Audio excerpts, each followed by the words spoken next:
रजीम बिस्मिल्लाहिर्रहमानिर्रहीम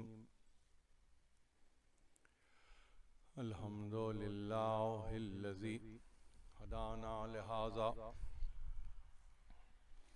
वमा कुन्ना लिनहतदिया लौला अन हदानल्लाह लक़द जाअत रुसुलु रब्बिना बिल हक़ वस्सलातु वस्सलाम अलन नबिय्यिल उम्मी अल ख़ातमिल मा सबक़ वल फ़ातिह लिमन गलक़ अल मुअलिनिल हक़ बिल हक़ अबिल क़ासिम मुहम्मद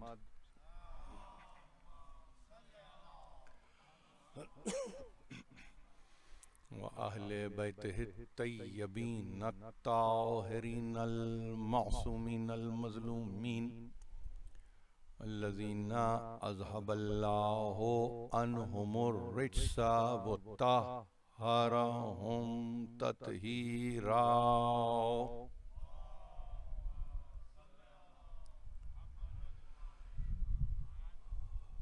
अज़ीज़ान मोहतरम,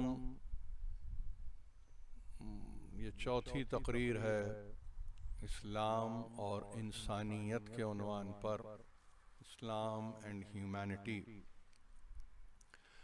इस सिलसिले में आप गुज़िश्ता 3 दिनों से जिस आये वाफ़ी हिदाया को सुन रहे हैं वो सूरह मुबारक हुजरात की है। कलाम मजीद का 49th सूरा, चैप्टर 49, 1 कम 50, और ये उसकी 13वीं आयत है, जो इस अंदाज से ऐलान कर रही है कि या अय्युहन्नास इन्ना खलक़नाकुम मिन ज़करिन व उन्सा, ऐ इंसानों, तुमको हमने बनाया है ज़करो उन्स से, मर्दो जन से, वजअलनाकुम शुऊबन व क़बाइला, और हमने तुम्हें फिर तरतीब दिया इस तरह से कि तुम या शुअब की सूरत में या फिर कबीले की सूरत में, 2 तरह से हमने तुम्हें और पहचानवाने के लिए एक सूरत को करार दिया।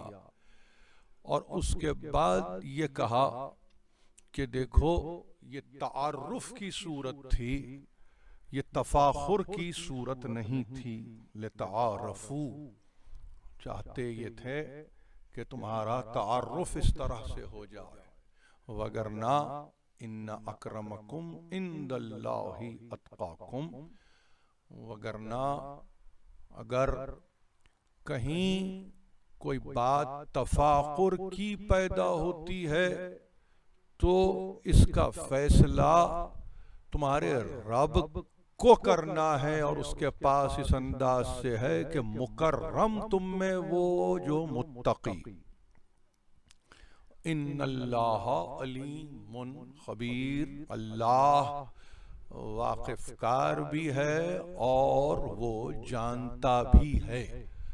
ये वो आयत थी कि जिसको मैंने, जाहिर है कि खुतबे के फौरन बाद 3 रोज़ तिलावत की है। चौथे रोज़ मैंने अमदन खुतबे को ख़त्म करने के बाद आगाज़ तकरीर में मैंने कहा, वो सुनने वाले जो अगर पहली मर्तबा आ रहे हों या किसी सूरत उन तक ये आयत नहीं पहुँची हो, कम से कम वो मुझसे इसका लफ्ज़ी तर्जमा ज़रूर सुन लें।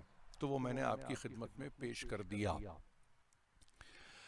तकरीर गुज़िश्ता तकारीर की तरह अपने मौजू से मुंसलिक है, अपने मौजू से वाबस्ता है। मैं आपकी एक तो ये कि यहाँ पर आने के ताल्लुक से जो आप हिम्मत फरमाते हैं, और दूसरे जिस तरह से आप अपनी समाअतों में मुझे महफूज करते हैं, दोनों बातों का मैं शुक्रगुजार हूँ। इसलिए नहीं कि ये अज़राह तकल्लुफ़ कलिमात हैं, नहीं, हकीकत अम्र ये है कि नहीं मालूम किस किस मसाफत से, कहाँ कहाँ से, कितनी दूर से आने वाले आ रहे हैं। और तवक्को देखिए जो होती है आने वालों की, वो ये कि करबला का जिक्र तो है, तारीखों की अहमियत भी है, फिर जैसे जैसे दिन बढ़ रहे हैं वैसे वैसे आप मसाइब को भी मुलाहिजा फरमाते हैं, और हम कोशिश इस अम्र की करते हैं कि कम से कम नुमाइंदा शुहदा का तस्करा कर दिया जाए।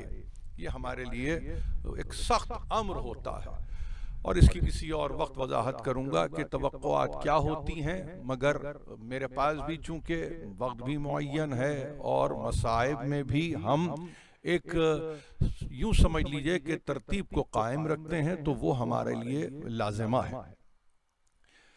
और उसके साथ साथ जब ये मैं कह रहा हूं तो ये बात भी पेश नजर रखिए कि हमारे लिए ये सब कुछ होते हुए भी कोशिश इस अम्र की होती है कि उन्वान को कम से कम इस अंदाज से पेश कर दिया जाए कि जिसमें आप फी जमाना असर हाजिर में उन्वान के इम्पैक्ट को भी महसूस कर सकें।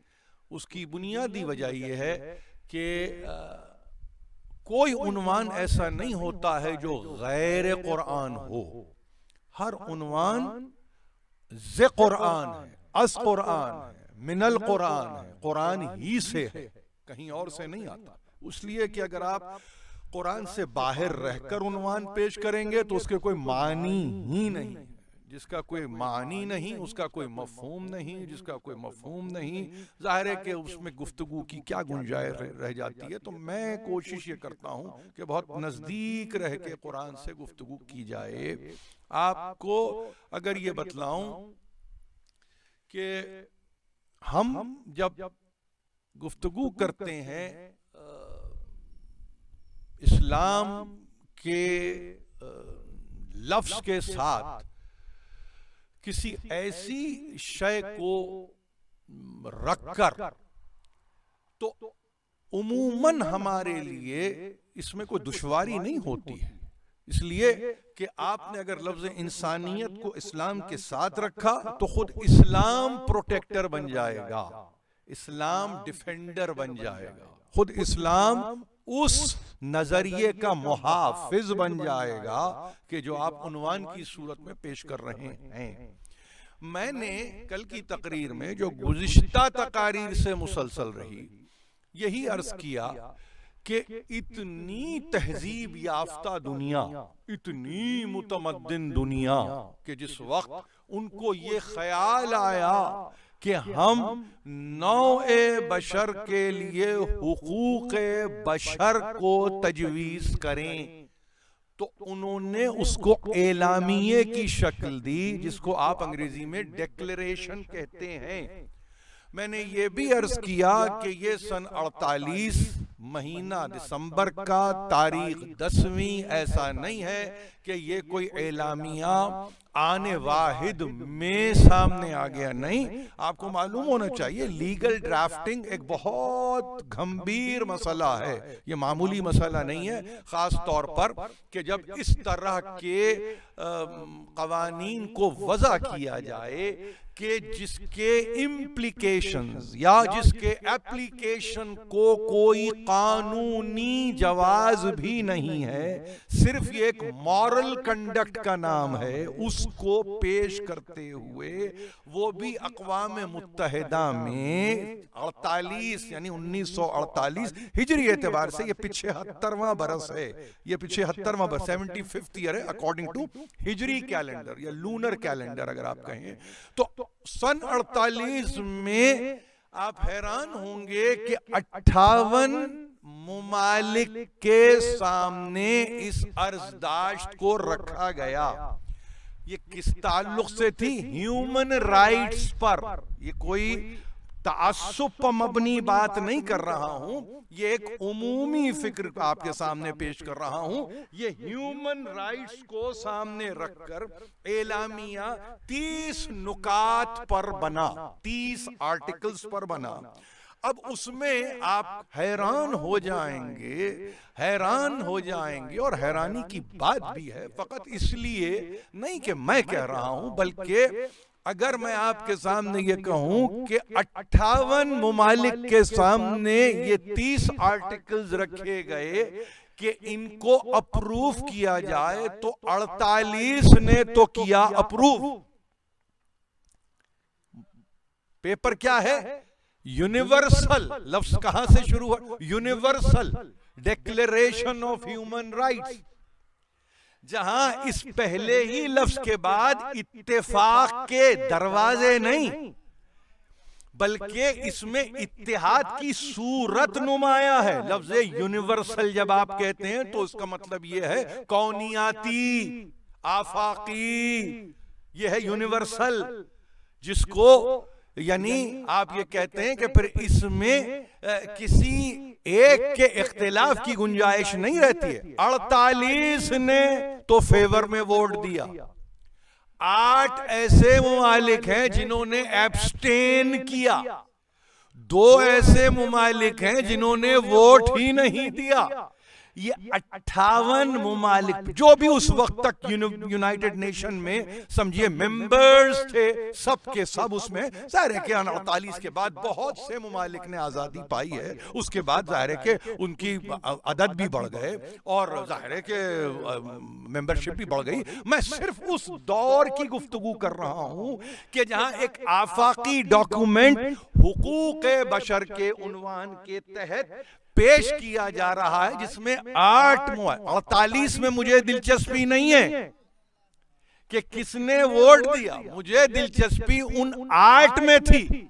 और मैंने कहा जरा सी मैं निगाह तो दौड़ाऊं कि वो 8 कौन से मुमालिक हैं जिन्होंने एलामिया हुकूक इंसानी को वोट देने से गुरेज किया, एब्स्टेन करना, गुरेज करना, बावजूद मुझे नहीं मालूम है, मगर दिलचस्पी की बात है कि 2 मुमालिक उन 8 में ऐसे थे कि जिनको अगर न मैं अपने तस्करे में लाऊं तो खयानत हो जाएगी।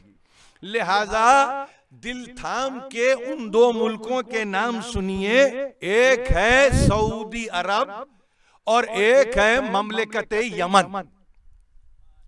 एलामिया है हुकूक बशर का, नेचर आफाकी यानी यूनिवर्सल, और उसमें एब्स्टेन कर, मुझे दिलचस्पी नहीं है कि चेकोस्लोवाकिया की क्या पोजीशन थी, मुझे उसमें कोई दिलचस्पी नहीं है।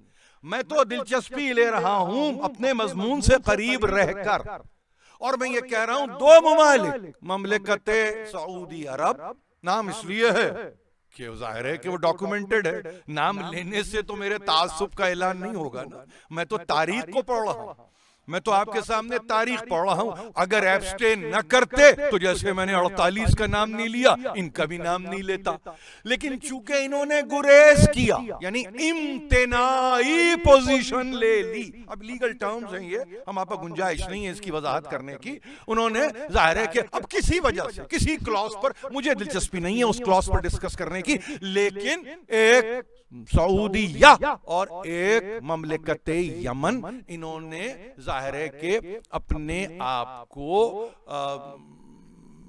कुछ रोक रखा।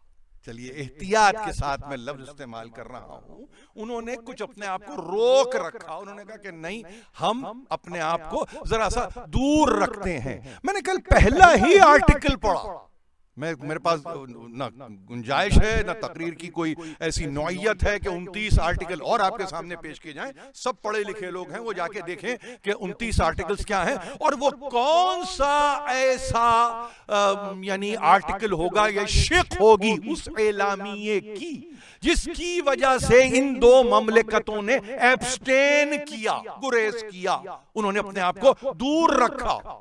बस ये मैं आपसे अर्ज कर रहा हूं, इसको गौर से जाके देखिए, इसको पढ़िए और इसको समझने की कोशिश कीजिए। सन 48 में जबकि पहला ही क्लॉज ये है कि इंसान आजाद पैदा हुआ है, कल इस पर हमने गुफ्तगू कर ली।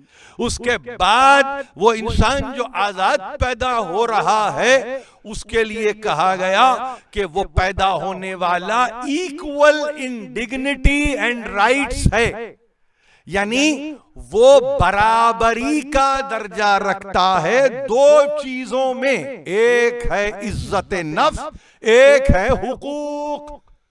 इज्जत नफ्स डिग्निटी को कहते हैं, राइट्स के माने हुकूक के हैं। मैंने अर्ज ये किया कि आपने कहा डिग्निटी, आपने कहा राइट्स, मैं सिर्फ ये कह रहा हूं आज की दुनिया क्या ये मौकफ रखती है पूछने की हद तक कि बताइए अगर पैदा होने वाला आजाद पैदा हो रहा है और वो पाबंद पैदा नहीं हो रहा है तो उसके मज़ाहिर क्या है आजादी के। देखिए, इंसान आजाद पैदा हुआ ये क्लेम है, ये दावा है, और इसकी कोई ना कोई दलील तो होनी चाहिए ना। अगर आपने कोई दावा किया है तो उसकी दलील भी तो दीजिए। इंसान यूं आजाद पैदा हुआ, इंसान इस तरह से आजाद पैदा हुआ, इंसान इस तरह से अपने तौर पर फ्री है। आजादी का मतलब मैं कोई और तर्जुमा नहीं करूंगा सिवा इसके लफ्ज आजाद ही को जहन में रखिए कि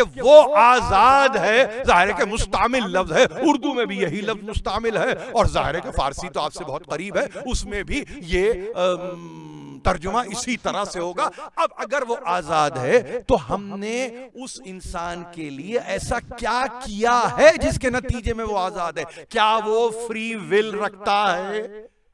क्या वो अपनी फ्री विल के साथ डिटरमिन्ड होता है? नहीं, मैं और आगे चला जाऊं आज की इस्तिलाहात में।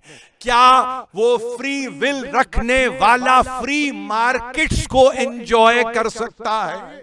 ये वो सवालात हैं, अगर आज आप रखेंगे तो इसका जवाब नफी के सिवा कुछ नहीं आएगा।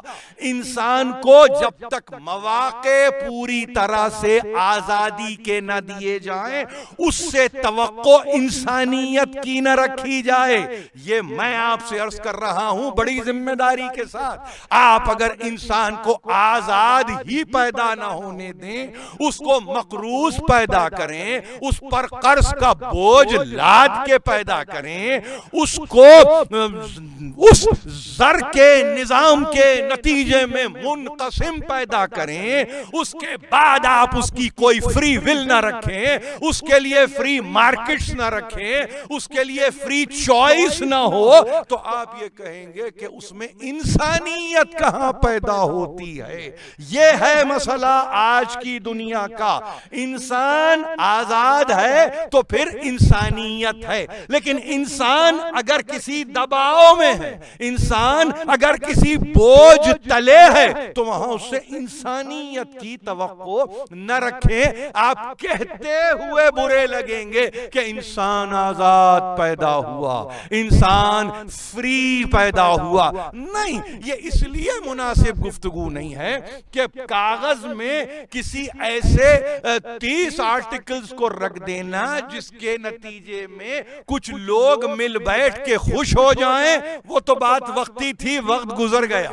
मगर उसके एप्लीकेशन का ये आलम है। आज अगर उस डॉक्यूमेंट को लेके किसी तीसरी दुनिया के के एक तीसरे मुल्क में जाएं और उससे कहें कि ये डॉक्यूमेंट है, क्या ख्याल है, तो वो लॉ अबाइडिंग डॉक्यूमेंट नहीं है, वो किसी कानून के तहत नाफिजुल अमल नहीं है, वो रिक्वेस्ट है, एक दरखास्त है, एक इल्तिमास है, एक इल्तिजा है, नहीं, वेल विशिंग की एक सूरत है जिसमें कोई किसी का तमन्नाई है, कोई किसी से ख्वाहिशमंद है कि देखो इस तरह से तुम पैदा हुए हो, इस तरह से तुम्हारी इज्जत नफ्स है, इस तरह से तुम्हारे हुकूक है, और उसके बाद का जुमला तो और तारीख है, और उसके बाद का जुमला यह है कि ये जो आजाद पैदा हुआ, ये जो इज्जत नफ्स के साथ पैदा हुआ, ये जो हुकूक के साथ पैदा हुआ,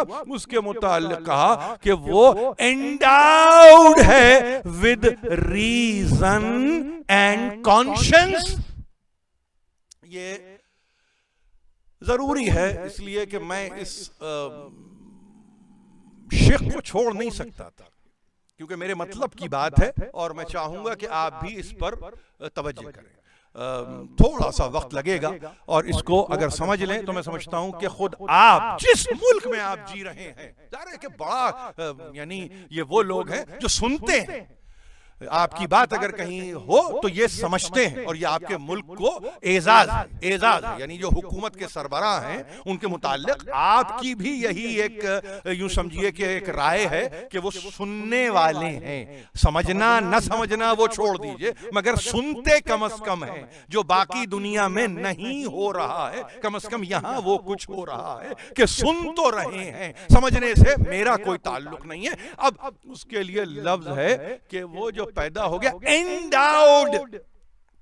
अब ये लफ्ज अंग्रेजी का जो लफ्ज है ना, मैं अगर इसको तर्जुमे में आपके सामने पेश कर दूं तो आप हैरान हो जाएंगे कि इसका तर्जुमा ये आपने क्या कर दिया। जब आप कहते हैं ना कि वो जो पैदा होने वाला एंडाउड है with reason and conscience, reason किसको कहेंगे? अक्ल को। कॉन्शियंस किसको कहते हैं? आप जमीर को। वो जो आजाद पैदा हुआ, वो जो इज्जत नफ्स के साथ पैदा हुआ, वो जो इज्जत नफ्स के साथ अपने हुकूक को दुनिया में लेके आया, उसके लिए कहा एंडाउड है अक्ल के साथ और ज़मीर का। एंडाउ का कोई तर्जुमा नहीं है एंडाउमेंट का सिवा इसके कि अता करदा। ये जुमले को याद रखेंगे, इसके मानी को याद रखेंगे। ये यूनाइटेड नेशन में डिक्लेरेशन का लफ्ज है एंडाउमेंट। ये एंडाउमेंट कंट्रीब्यूशन नहीं है, ये एंडाउमेंट चैरिटी नहीं है। अता करदा लफ्ज का तर्जुमा देखिए आप, अता करदा नेमत अता की जाती है, कोई और शय अता नहीं की जाती। वो अता करदा है। क्या अता करदा है? अक्ल के साथ पैदा हो रहा है और जमीर लेकर पैदा हो रहा है। मेरा सवाल ये है कि एंडाउमेंट का लफ्ज रखने वाले क्या ये नहीं जानते कि ये दुनिया मजहबी दुनिया नहीं है? क्या ये नहीं जानते कि मुख्तलिफ मज़ाहिब वाली दुनिया है? क्या वो नहीं जानते कि यहाँ पे एथीस्ट भी है? क्या वो नहीं जानते कि यहाँ पे नीलिज्म का फलसफा भी है? क्या वो नहीं जानते कि यहाँ पे कम्युनिज्म भी है? क्या वो नहीं जानते कि यहाँ सोशलिज्म भी है?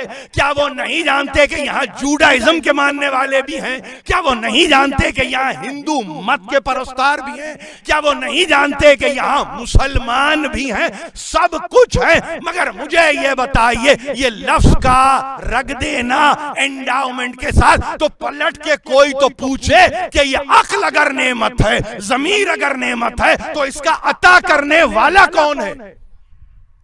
यूनाइटेड नेशन ने अक्ल दी है। अक्ल दी किसने? अगर ये दौलत है और अगर ये अता है, एंडाउड के साथ है ना, एंडाउड ये प्रेजेंट टेंस में नहीं है, पास्ट टेंस में है। दे दी गई, अता कर दी गई, अक्ल उसे दे दी गई, जमीर से उसे सरफराज कर दिया गया। ये हर पैदा होने वाले के साथ है फजीलतों में। यानी हम फकत आजादी के लफ्ज को नहीं रो रहे, हम परेशान हैं कि डिग्निटी का भी लफ्ज इस्तेमाल कर रहे हैं। हम परेशान हैं कि आप राइट्स का लफ्ज भी इस्तेमाल करते हैं। हम और परेशान हो रहे हैं कि आपने एंडाउमेंट एज अ वर्ब इस्तेमाल किया और उसके बाद आपने कहा रीजन, और रीजन के साथ आपने कहा कॉन्शियंस। ये अजीब बात आपसे अर्ज कर रहा हूं, इसको बहुत गौर से समझिए और सोचने की कोशिश कीजिए।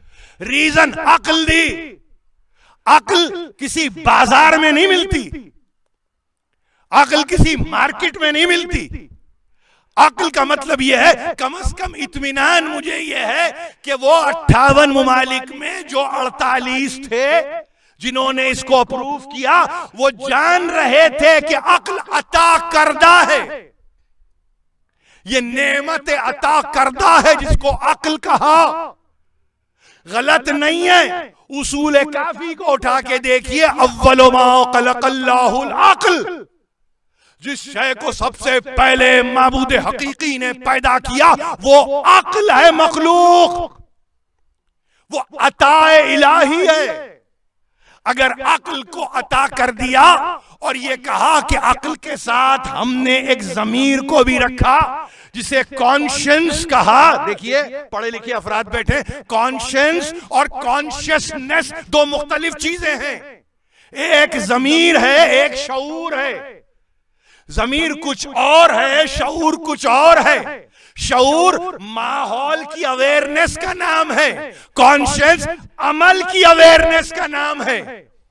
जब तक ये समझ में नहीं आएगा, गलती पे गलती होती रहेगी। जमीर का मतलब ये है कि वो अपने अमल का निगहबान है। आपने कहा अक्ल अता करदा है, जिसने अक्ल को अता किया है तो लाजिम है कि वो फिर इंसानी जमीर का भी निगहबान रहे। जो इंसानी जमीर का निगहबान होगा वो दुनिया की हुकूमत नहीं होती, वो एडमिनिस्ट्रेशन नहीं होती, वो किसी मुल्क या किसी सूबे का गवर्नर नहीं होता, वो किसी सल्तनत का बादशाह नहीं होता, वो किसी जमहूरी रियासत का वजीर आजम नहीं होता। आपने अगर अता करदा के साथ कहा अक्ल दी, यानी अक्ल दी मैंने दौलत दी, दौलत अक्ल है, और उसके साथ हमने क्या किया, हमने उसको जमीर भी दे दी। अब जब हमने उसको जमीर भी दिया, इसका मतलब यह कि वो खैर और शर को तमीज, उसकी तमीज रखता है। यही तो कॉन्शियंस है। जमीर किसी और चीज का नाम नहीं है। जमीर, देखिए ये लफ्ज पूरे कुरान में इस्तेमाल नहीं हुआ लफ्ज जमीर, हालांकि पूरा अरबी लफ्ज है ही नहीं, कुरान में लफ्ज ही नहीं है। लेकिन कुरान क्या कह रहा है? कुरान कुछ और कह रहा है। कुरान ये कह रहा है कि उसने तुम्हारे नफ्स को दुरुस्त किया और उसके बाद का फल हमाहा फुजूरहा व तक़वाहा, जिसको ये ज़मीर कह रहे हैं, रूह को बदन में डालता है, दुरुस्त नफ्स को करता है, उसके बाद दिल में एक इल्हाम को भी रखता है जो तमीज करे कि हक क्या है और बातिल क्या है, जो तमीज करे कि खैर क्या है शर क्या है, जो तमीज करे अच्छा क्या है बुरा क्या है। फलहमहा फुजूरहा व तक़वाहा, उसके बाद क्या है, क़द अफ़लह मन ज़क्काहा व क़द ख़ाब मन दस्साहा। ये इंसान के हवाले किया उसने। ये कब किया? जब उसने ये कहा इन्ना हदैनाहु सबील। ये अक्ल की दौलत है कि जिसके नतीजे में उसने कहा हमने उनको रास्ते की हिदायत कर दी है। तो ये रास्ते की हिदायत जो होती है ना, इसके लिए कुछ लोग चाहिए, उसके लिए कुछ मज़ाहिर चाहिए। रास्ते की हिदायत जीपीएस से नहीं होती। आप समझ रहे हैं मेरी बात? रास्ते की हिदायत इस तरह नहीं होती। रास्ते की हिदायत के लिए कुछ मज़हर चाहिए जो मज़हर हिदायत हो। और जब इन्ना हदैनाहु सबील, ये वही रास्ता है जिसको इहदिनस सिरातल मुस्तकीम कह के आप आगे बढ़े। वो इहदिनस सिरातल मुस्तकीम का तर्जुमा इसलिए करना दुरुस्त लाजिम है हम पर कि हम नहीं कहते कि अब दिखा अब दिखा अब दिखा। अरे भाई कब दिखा? कायम रहो, दुआ करते रहो कि परवरदिगार इस रास्ते पे कायम रख। ये इहदिनस सिरातल मुस्तकीम ये नहीं है सुबह शाम अब रास्ता दिखा अब रास्ता दिखा। भाई पूछने वाले पूछेगा कब रास्ता दिखने ये नजर आएगा? भाई मुसलसल तर्जुमे में यही चल रहा है, रास्ता दिखा रास्ता दिखा। इसीलिए आपके पास जो मासूम से नजदीक रह के कुरान को समझ रहा है वो ये कहता है, इसके मानिए साबित कदम रख। वो तूने जो वदियत अक्ल की है, तो अक्ल अगर हुज्जत है बातिन में तो अक्ल है, मगर जाहिर में अगर हुज्जत बन रही है तो वक्त का इमाम है। दोनों हुज्जतें हैं, एक हुज्जत ज़ाहिरी है, एक हुज्जत बातिनी है।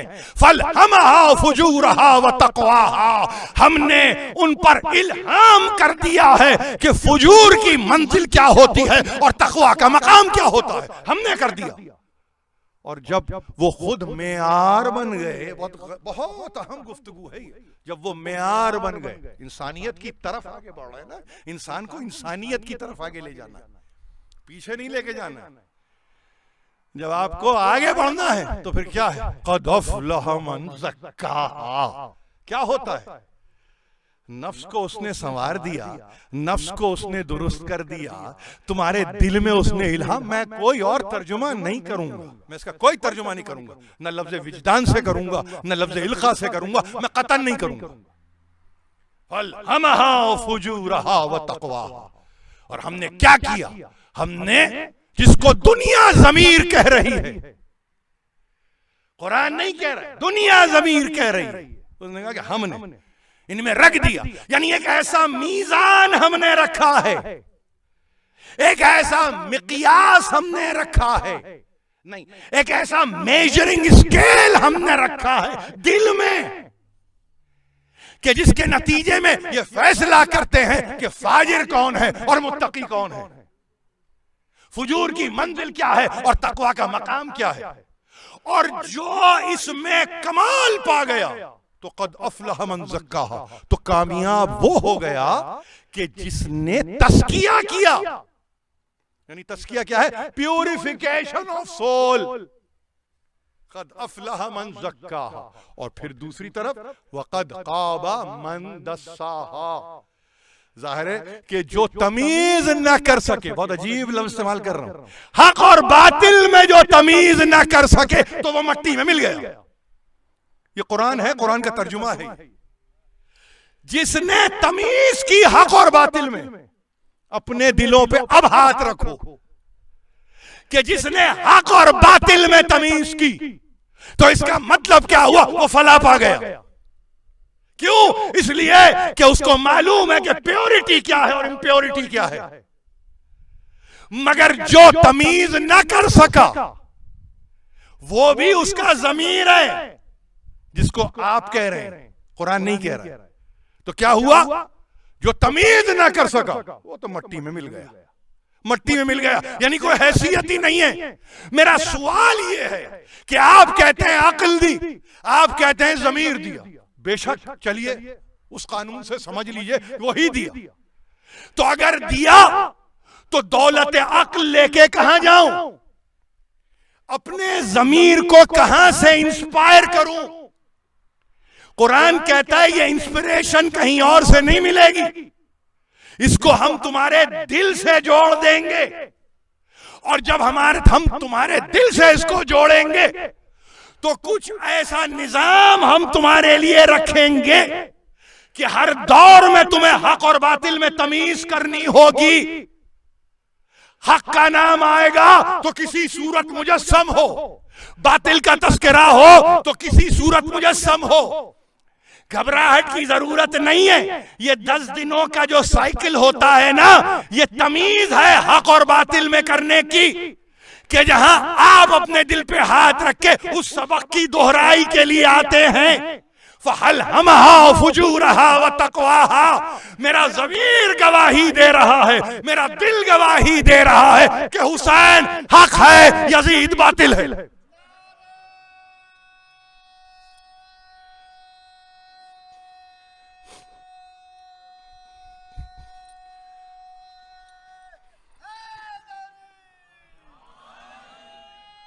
देखिए वक्त मुअय्यन है, और ये इदारे ने ऐसा नहीं कि सिर्फ आपको पाबंद किया, मुझे भी पाबंद किया। वो और बात है कि उनका तरीक़ाकार मेरे लिए क्या होगा, लेकिन मुझे भी उनकी पाबंदी में अपनी आजादी को तलाश करना है।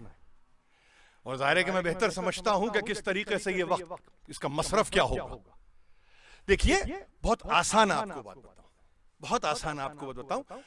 निकलते निकलते इस पूरे मैदान से कम से कम एक फॉर्मूला आपके सामने आना चाहिए, और वो आना ये चाहिए कि सब कुछ अपनी जगह सही है, सब कुछ अपनी जगह सही है, उनकी तमन्नाएं अपनी जगह सही हैं, उनकी ख्वाहिशें अपनी जगह सही हैं, और इंतहाई ख्वाहिश तो ये है कि ये सब कुछ कहने के बाद वो कहते हैं should act towards one another in a spirit of brotherhood. ये क्लॉज यहां खत्म होता है कि ये सब कुछ मिल गया, तो अब इनको क्या करना चाहिए? इनको ऐसे अमल करना चाहिए जिसमें कम से कम, मैं तर्जुमा ब्रदरहुड का मुआखात के अलावा कुछ और नहीं कर सकता। अखुवत, मसावत नहीं कह रहा हूं, मुआखात। अब अगर मुआखात है तो एक दूसरे का भाई, वो ये सोचे कि एक दूसरे का भाई है। क्या आपने उनको मीन्स दिए, क्या आपने उनको इंस्ट्रूमेंट्स दिए, वो कौन सी तफरीक को आपने खत्म करके रख दिया, वो किस तरह से आपने दर्जों को मिटा के रख दिया, वो किस तरह से आपने अपने निजामे ज़र में तब्दीली ऐसी पैदा कर दी जिसके नतीजे में एक दूसरे को भाई समझ ले। आपने कुछ नहीं किया, आपने कुछ नहीं किया, आप कर भी नहीं सकते, इसलिए कि आपकी फाउंडेशन ही नहीं। हमारे पास फाउंडेशन है, हमसे पूछते जाइए तो हम बताते जाएंगे आपको कि जब आप ये कहते हैं ना कि ऑल ह्यूमन बीइंग्स का लफ्ज है, तो हमारे पास उसका जवाब है या अय्युहन्नास। आपने जैसे ही कहा ना ऑल ह्यूमन बीइंग्स, हम कहेंगे या अय्युहन्नास। तो ये या अय्युहन्नास मैं नहीं कह रहा हूं, ये कुरान कई दफा कह रहा है, और एक दफा नहीं कई दफा कह रहा है। इंसानों ही से मुकातिब है, इसलिए कि उसको मालूम है, वो जानता है कि मुकातिबा किससे होना चाहिए।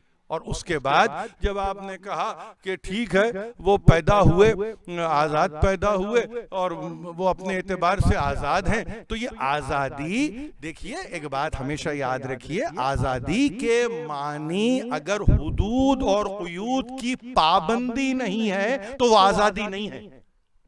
आप समझ रहे हैं?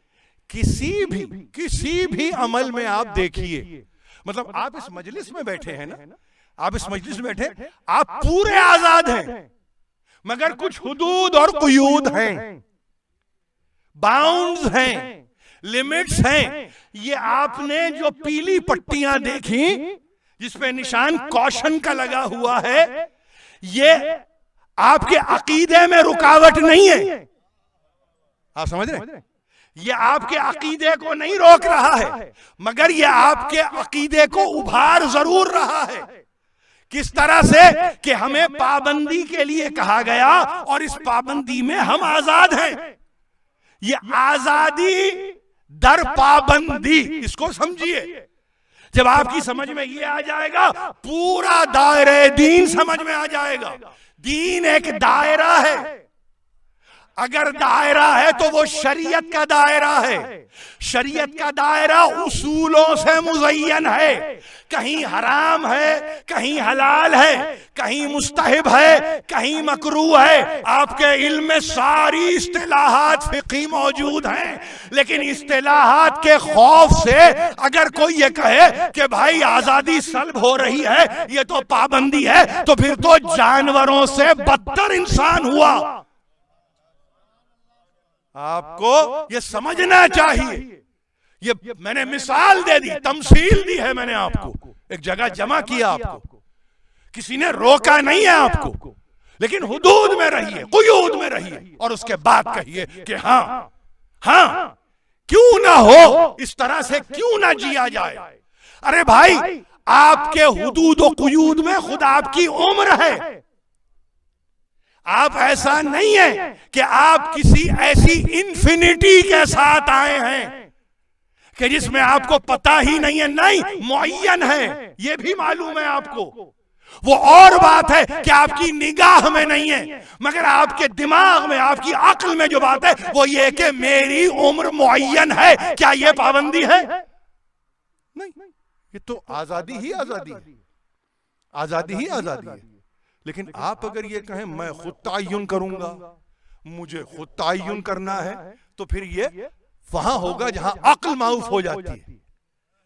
लिहाजा अक्ल खुद जैसे ही, देखिए मैं आपसे अर्ज करूं, किसी ने अगर लफ्ज रीजन इस्तेमाल किया, उन्होंने विजडम इस्तेमाल नहीं किया। रीजन अक्ल है, विजडम हिकमत है। कोई उनसे कहे कि रीजन का जब तर्जुमा आप दुनिया की मुख्तलिफ जबानों में करते हैं और आपने कहा अक्ल, तो ऐसा नहीं है कि अक्ल का तर्जुमा नहीं है। अक्ल का तर्जुमा है वो शय जो पाबंद हो। आपको मालूम है अकील ये नाम जब आप रखते हैं, ऐसा इसके माने क्या है? ऐसा शख्स जो बंधा हुआ हो किसी शय से, यानी इसका मतलब किससे? वो शरीयत का पाबंद है, वो मुहर्रमात का पाबंद है, वो असले उसूल प्रिंसिपल्स का पाबंद है, अक्लमंद पाबंद है। मगर अफआल में आजाद इसलिए रखा कि हमने तुम्हें रास्ता दिखा दिया। आजादी ये है, देखिए आजादी क्या है? आजादी ये है इम्मा शाकिरा व इम्मा कफूरा, पूरी आजादी है। या शुक्रगुजार बनो या कुफ्र इख्तियार कर लो, इससे बढ़ के क्या आजादी चाहिए? लेकिन रास्ता चूंकि दिखा दिया है तो वहां से तो जिम्मेदारी पूरी हो गई। अब तुम्हें इख्तियार दिया, जबर नहीं है, जबर नहीं है, वो उसकी मशीयत है। हदैनाहु सबील शाकिरन औ कफूरा, ये तुम्हारा इख्तियार है। इख्तियार, ये इख्तियार ही तो आजादी है ना। ये कोई और नहीं दे रहा सिवा इस्लाम के। कोई मजहब नहीं देता, कोई मजहब नहीं बताता।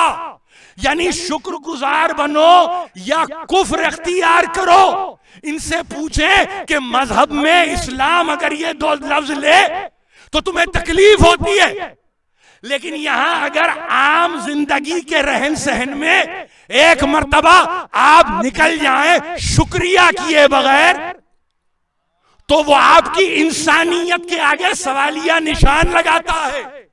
वो ये कहता है नहीं, इसमें इंसानियत नहीं है, इसमें ह्यूमैनिटी नहीं है, तो पैदा करने वाले का ये हक भी नहीं है। इम्मा शाकिरा व इम्मा कफूरा, ये इम्मा की तरकीब आपको मालूम है? चाहे शुक्रगुजार, चाहे कुफ्र इख्तियार, चाहे के साथ है, चाहे तर्जुमा है ना कुरान का, ये चाहे के साथ है। तो अब पता चलेगा वो जो अक्ल दी गई ना, वो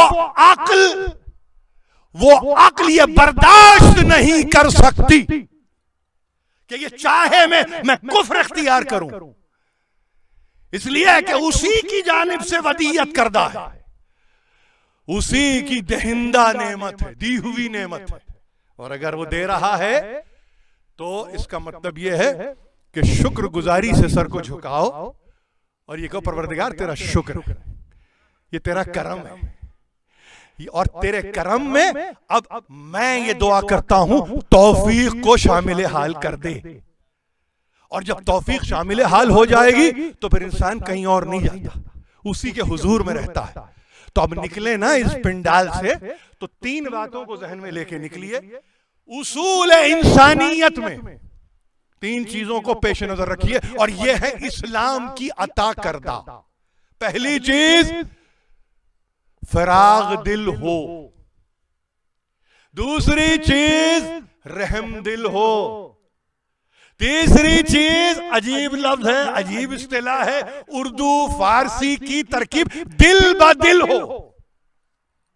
आप समझ गए?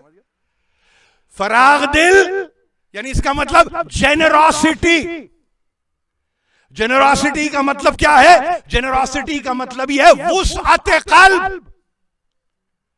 तुम्हारा दिल इतना बड़ा हो जिसमें शायद ऐसी कई जमीनें आ जाएं, ऐसी कई मखलूकात आ जाएं। गुंजाइश तो पैदा करो, वुसअत तो पैदा करो। फिराकी दिल कहना बहुत आसान है, वो बड़े फिराक दिल है। क्यों? $5 दिए थे? नहीं, ये फिराकी दिल नहीं है, ये तो तंगी दामा का ऐलान है। फिराग दिल जेनरोसिटी, फिराग दिल वो जेनरोसिटी जिसमें गुंजाइश ही गुंजाइश हो, अपनों के लिए नहीं गैर भी आ जाए तो दिल फिराग है। रहम दिल, आपने कहा क्या मतलब इसका? इसका मतलब है काइंडनेस, इसका मतलब है सिंपैथी, इसका मतलब है हमदर्दी, इसका मतलब यह है कि आप इंसानों के दरमियान नहीं, ऐसे रहमदिल बनो कि एनिमल राइट्स वाले तुमको पहले देखें बाद में किसी और को देखें। ऐसे रहमदिल बनो कि एनवायरमेंटलिस्ट तुमको पहले देखें बाद में किसी और को देखें। यानी इसका मतलब ये, हमको कोई ना बताए कि जानवर के हुकूक क्या है, हमको कोई ना बताए कि दरख्तों के हुकूक क्या हैं, हमसे बेहतर कोई और नहीं जानता है। तो रहमदिली का जज्बा इंसानों के बैन नहीं है, मखलूकात के दरमियान है, मौजूदात के दरमियान है। और उसके बाद जो चीज इन दो बातों को कंट्रोल करती है वो है दिल बदिल।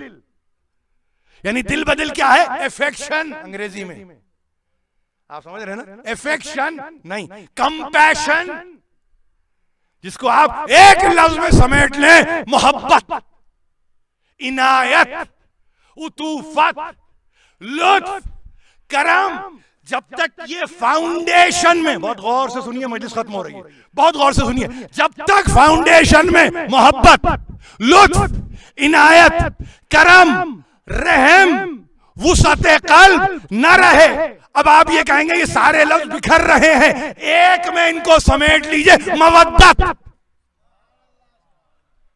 जैसे ही आपने बुनियाद में मवद्दत को रख दिया तो फिर वहां पे दामन तंग नहीं होता, दिल किसी से खिंचता नहीं, रहम की कमी पैदा नहीं होती, और इंसान ये कहता है कि एक ऐसी इंस्पिरेशन मुझे मिली कि जो मोहब्बत ने अपने असर को दिखाया।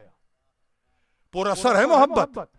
क्यों पुरअसर हुई? मवद्दत में जो ढली। मोहब्बत ने असर उस वक्त लिया जब मवद्दत में ढली, और वो असर मासूरा कैसे हुआ? जब 5 में सिमट के आ गई। आप समझ रहे हैं? यानी किसको क्या कहते हैं? ये फिल्टरेशन का प्रोसेस है। आप इसको फिल्टर करते हुए, यानी अरबी जबान में कहेंगे इस्तेफा का प्रोसेस है ये। अब ये इस्तेफा ही से मुस्तफा बनेगा, इस इस्तेफा ही से मुज्तबा बनेगा, इस इस्तेफा ही से कोई मुर्तजा बनेगा। ये फिल्टरेशन का प्रोसेस है। बिखरी हुई जो मज़ाहिर में बिखरी हुई शय थी उसको मुजस्सम किया, और मुजस्सम करके बस इतना ही कहा, देखो इनका दामन थामे रहना, इनका दामन थामे रहोगे तो तमस्सुक कायम रहेगा, तमस्सुक रहेगा कायम तो मुंतशिर नहीं होगे, मुनज़्ज़म ही रहोगे। और यहां मुनज़्ज़म रहोगे तो वो इतने मुनज़्ज़म, ये मवद्दत करती है मुनज़्ज़म इंसान को, इतने मुनज़्ज़म कि वक्त अच्छा हो या वक्त बुरा हो, वक्त ऐसा हो कि जिसके नतीजे में कहें कि वक्त आ पड़ा।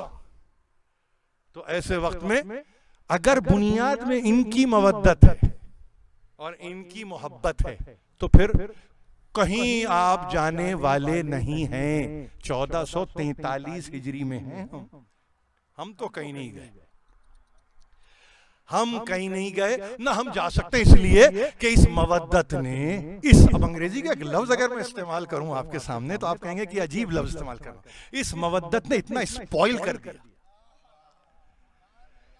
आप समझ रहे हैं ना? इस मवद्दत ने उस हद पे पहुंचा दिया कि जहां अब हमें हर शय हेच नजर आती है, हमें कोई नजर ही नहीं आता। ये हमारी बसारत का मसला नहीं है, ये बसीरत का मसला है।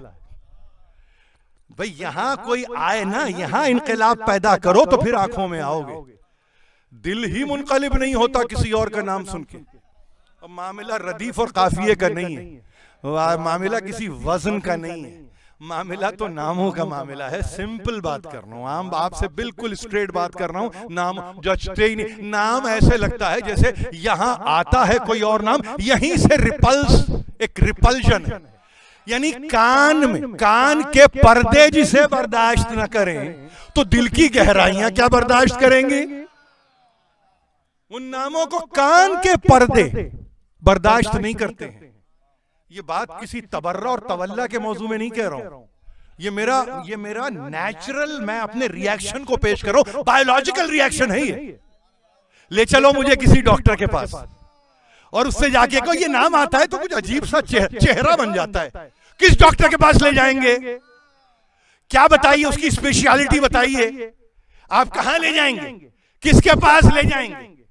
वो जो फेशियल फीचर्स को बदल दे, वो के जो कानों का डॉक्टर हो, ईएनटी स्पेशलिस्ट हो, वो जो आपके लिए आप ये कहें कि हाँ भाई ये चेहरों को दुरुस्त करता है, मसलन प्लास्टिक सर्जन है ये। नहीं, कुछ नहीं है, कुछ नहीं है। ये बीमारी अगर होती तो डॉक्टर होता ना। ये तो सेहत की अलामत है। क्या अजीब बात कर रहा हूं मैं आपसे। अगर कहीं ये नाम आए और बर्दाश्त हो जाए, समझो मरीज है। लेकिन ये नाम आए और चेहरा फिर जाए, ये नाम आए उठ के चलने लगे, ये नाम आए कानों में उंगलियां रख लें, ये नाम आए सर झुका लें, ये नाम आए हाथों से मना कर दें, और अगर नहीं समझते तो फिर सुनो, तबर्रा भी हम करते हैं, चूंकि तवल्ला भी तो हम ही से है ना।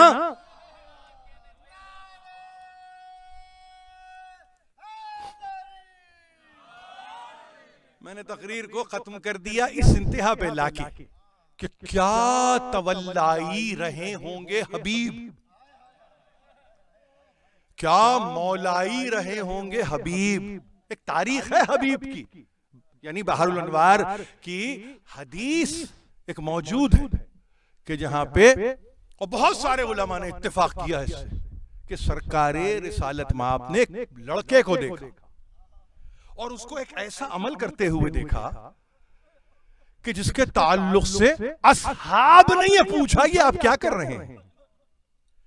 लड़कों में एक लड़का, उस एक लड़के का एक अमल। अब आप तहारत देख रहे हैं, फिल्टरेशन देख रहे हैं, बहुत सारे थे, एक और एक का एक अमल। तो कुछ नहीं, असहाब ने ये देखा कि उस लड़के के पास जाके सरकार रिसालत माप बैठ गए।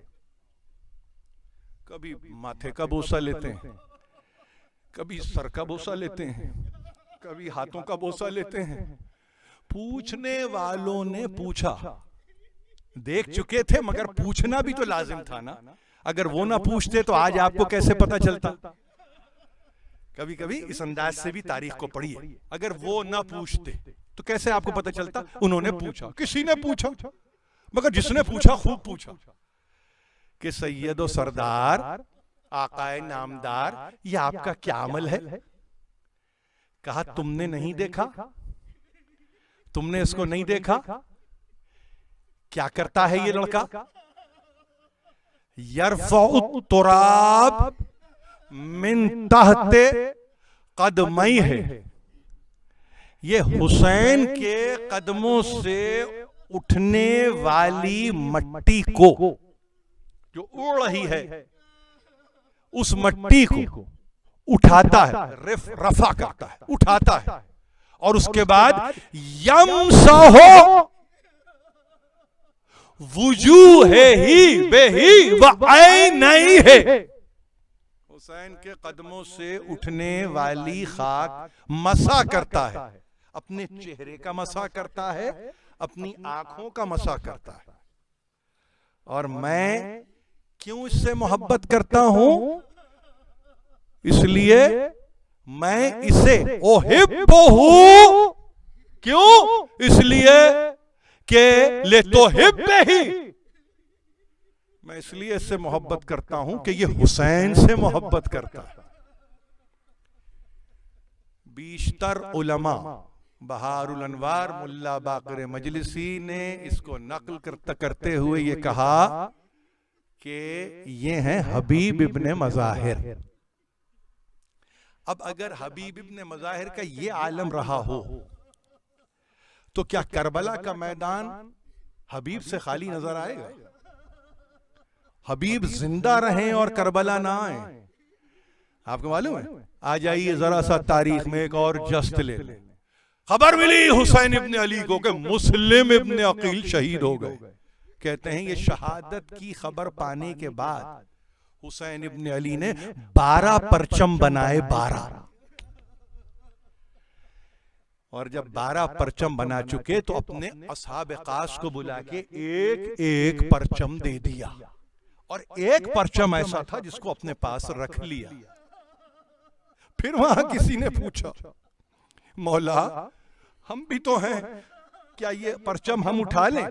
अब मैं लफ्ज जो आया है वही इस्तेमाल कर रहा हूं। लफ्ज तो अच्छा लगता है मुझे, अलम, लेकिन चूंकि लफ्ज इस्तेमाल किया खुलासतुल मसाइब में और हमारे पास ज़िब अजीम में औलाद हैदर फौक बिलगरामी ने, तो उन्होंने तो लफ्ज इस्तेमाल किए झंडे। उन्होंने कहा कि 11, एक को रोक के रखा। कहा कि मौला ये हम, कहा नहीं इसका लेने वाला आएगा, इस परचम कहा उठाने वाला आएगा।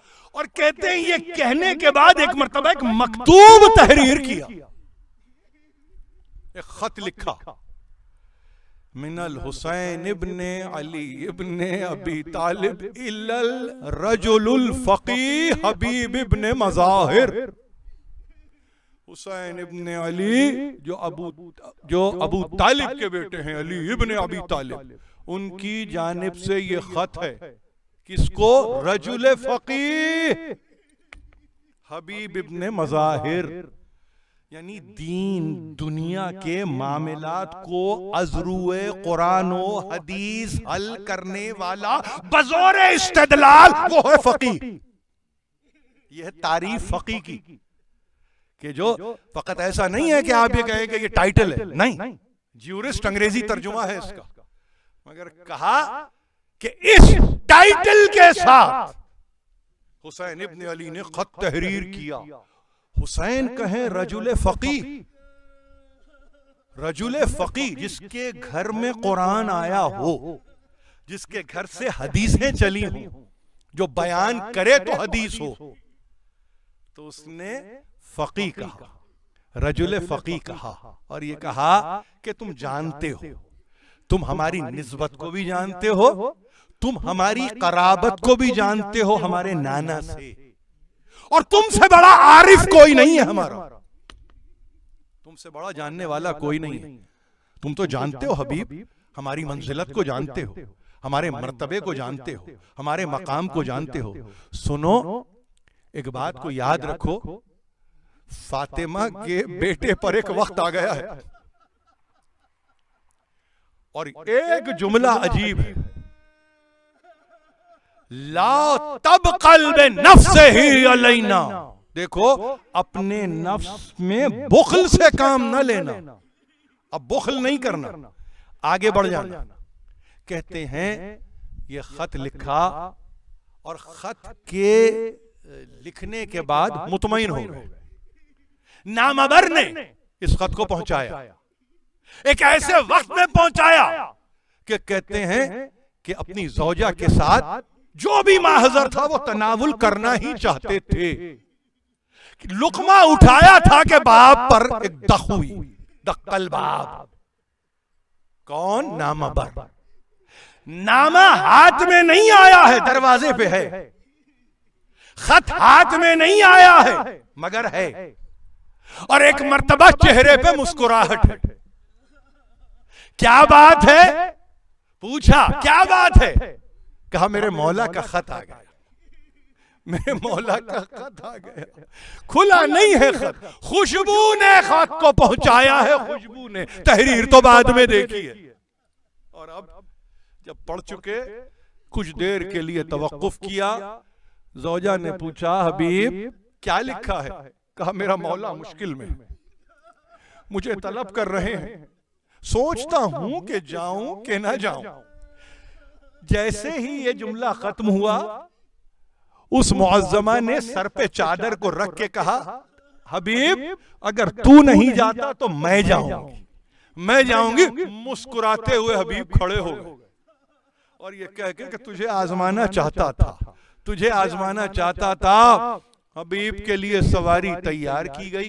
कहते हैं कि शहर के बाहर उस सवारी को तैयार किया गया, और जब सवारी तैयार हो गई तो कहने वालों ने कहा गुलाम भी आमादा सफर हो गए। गुलाम आमादा सफर हुआ, और जब गुलाम आमादा सफर हुआ तो ये कह के हुआ आजाद कर रहे हो हमें उस वक्त के जबकि पाबंद करने का वक्त है। हमें कहते हो तुम्हें आजादी, इससे बढ़ के आजादी क्या होगी। देखिए अब ये तारीफ है आजादी की, ये आजादी की तारीफ है, इसमें इंसानियत छिपी हुई है। क्या बात दुनिया करेगी हमसे कि जिसको कल तक आप कह रहे थे गुलाम है, वो तैयार ही नहीं है। फकत इसलिए वो ये कहता है जब नेमत के हुसूल का वक्त आया तो मुझे भूल के चले। नहीं, मैं भी साथ हूं, आओ बारकल्लाह, आओ माशाअल्लाह, आओ सुभान अल्लाह, आओ। पहुंचे हबीब, वक्त आया कड़े से कड़ा वक्त कि जिसके मुताल्लिक लिखा है कि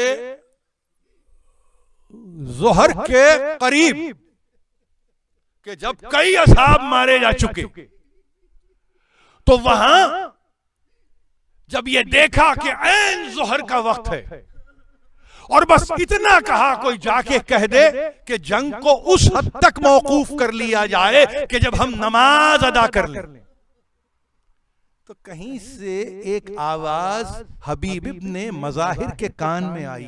नमाज अभी शुरू नहीं हुई और वो आवाज ये थी, किसकी आवाज थी? हसीन इब्ने नुमैर की। कहा हसीन इब्ने नुमैर ने किसी से कहा, मगर सुनने वाले थे हबीब।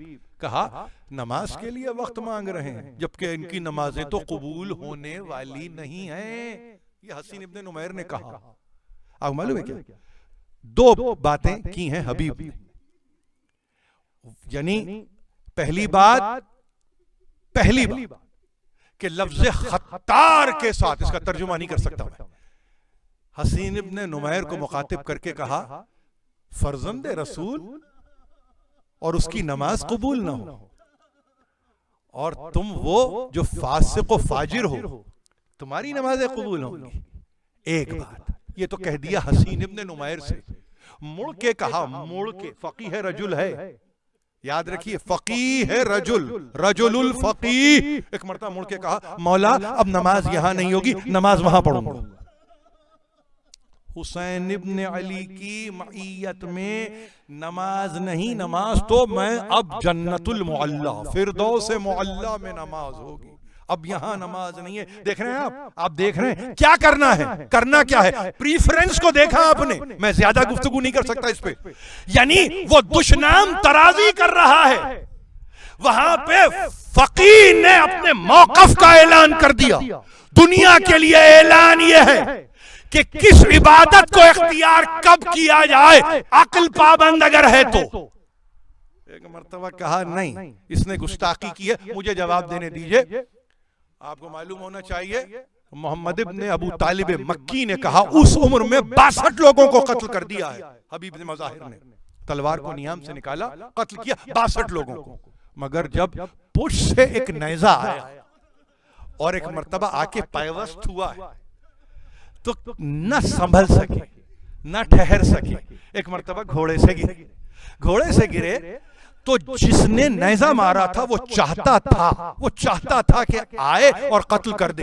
हसीन इब्ने नुमैर पीछे से आगे आया, कहा एक तलवार चलाई थी हबीब ने, मुझ पर भी एक जख्म लगा था, कसास में, बदले में मैं कत्ल करूंगा आप हबीब को। तो हबीब को क्या कैसे कत्ल किया? कहते हैं ये वो शहीद है जिसका सर हुसैन के सामने काटा गया।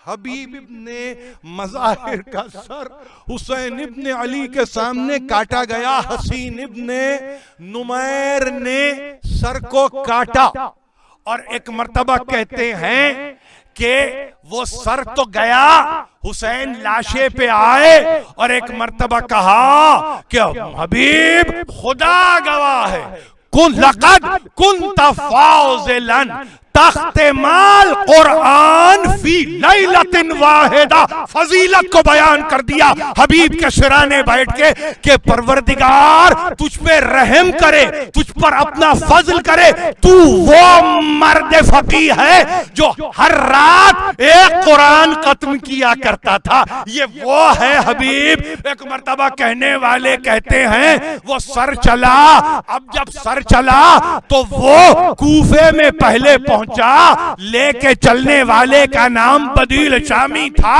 वो लेके जा रहा था। एक मर्तबा एक नौजवान ने उस सर को देखा, कुछ दोस्तों के साथ था, करीब गया, जाके अब जो देखता है तो देखा उसने कि ये तो मेरे बाप का सर है, ये तो मेरे बाप का सर है। हबीब के बेटे ने एक मर्तबा कातिल को खींचा, उसको एक मर्तबा कत्ल किया, और नजदीक में लुटा हुआ काफिला आ रहा था कूफे में, करीब ही आबिद बीमार भी हैं कि हाथों में बेड़ियां हैं, हाथों में हथकड़ियां हैं, पैरों में बेड़ियां हैं। एक मर्तबा नजदीक से गुजरे तो देखा हबीब का बेटा ये कहते हुए बाप के सर को ले जा रहा है, जिसका वारिस जिंदा होता है ना, उसके सर को कोई नहीं ले जाए।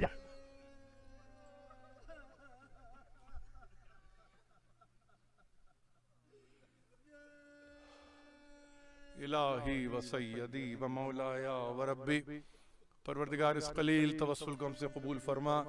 जो परेशान हाल है उनकी परेशानियों को दूर कर, जो बीमार हैं शिफाए कामिल अता कर, जो बेरोजगार हैं वास्ता हबीब इब्ने मज़ाहिर का रिस्क फरामा और बेपाया नसीब कर, कोई गम न दे सिवा गम आले मोहम्मद के ताजील फरमा ज़हूर हुज्जत मातम हुसैन।